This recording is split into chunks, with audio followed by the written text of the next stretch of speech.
probably 10 years before I realized that the Grateful Dead was sort of a jam band instead of like a Slayer or Iron Maiden type metal act. Like I just assumed based on the pictures and what he talked about that it, like when I heard acid rock, I assumed that this was really heavy music. Maximum corrosive music, right? Exactly. That's what I thought too. And so it's funny how there's these overlapping tendrils of ignorance that obviously he didn't know exactly what he was writing about. And as a kid, when I was reading this, I didn't know either. And he has a great line, a better name couldn't have been given to this group to describe their music. I'm sure many will be grateful when their music is dead.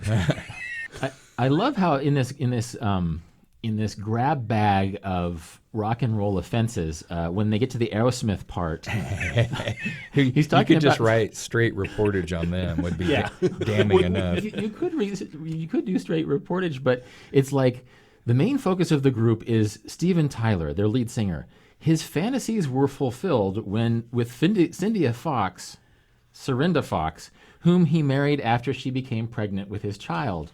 And so as a statement, it's like, okay, so he got a woman pregnant and married her. Like what? Like that doesn't seem like a very intense offense, you know? Right. And in fact, that's actually within the Christian community. When you get your girlfriend pregnant, the honorable thing to do is to marry your girlfriend. So, you know, I think he was maybe didn't spend enough time. He could have found a lot of better dirt on Aerosmith. It's like half a page. Yeah, but he talks about he gets his girlfriend pregnant. You know, people throw stuff on stage at our concerts.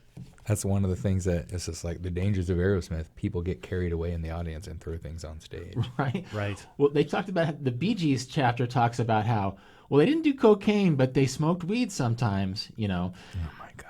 And so I'm just thinking, like, how many people in the 70s didn't do cocaine but smoked weed? I mean, you know. All of them? Right. Yeah. Right. And actually, there's one huge. Did you catch one huge irony in this? What was the biggest imbalance in the pages of these book? That's sort of a leading question, but I'm curious about what idiosyncrasies jumped out.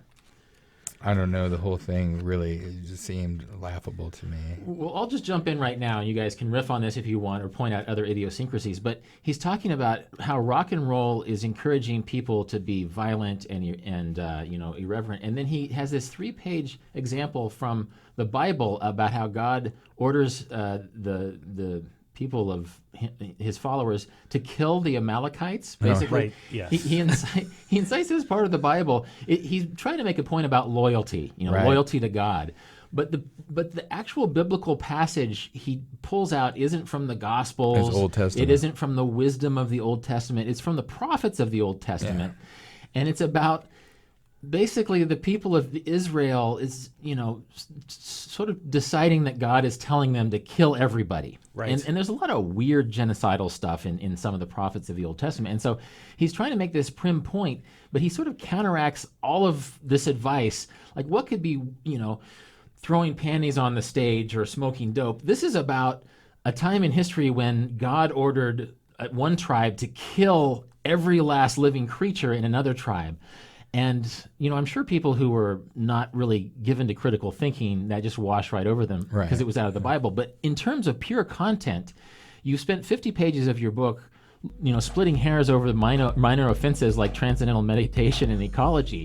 Right. Then he tells a 3-page story about God demanding that you kill everybody in another tribe.